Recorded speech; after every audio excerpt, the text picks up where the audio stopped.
আসসালামু আলাইকুম প্রিয় দর্শক, আবার হাজির হলাম একটি শর্ট নিউজ নিতে। নতুন নতুন নিউজগুলো পেতে আমার চ্যানেলটি সাবস্ক্রাইব করে রাখবেন।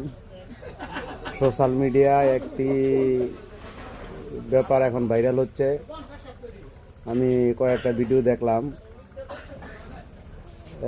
জনাব তারেক রহমান দেশে আসার পরে সবগুলো জায়গার ভিডিওগুলো প্রকাশ হয়েছে, কিন্তু আমাদের দেশনেত্রী এবং খালেদা জিয়ার ভিডিও প্রকাশ হয় নাই দেখে অনেক মানুষ অনেক ধরনের মন্তব্য করতেছে। যা মানুষের ব্যক্তিগত ব্যাপার এগুলা এবং খালেদা জিয়াকে নিয়ে।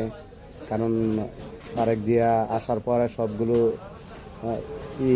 ফুটেজই প্রকাশ হয়েছে, শুধু এভার কেয়ারের ফুটেজগুলো প্রকাশ হয় নাই দেখে মানুষ আরও বিভিন্নভাবে এই ব্যাপারটা নিয়ে বিভিন্ন কটূক্তি করতেছে জনাব তারেক রহমানকে।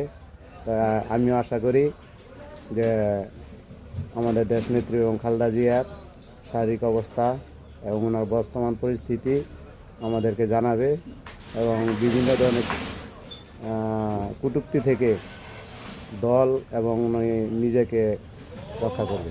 ধন্যবাদ।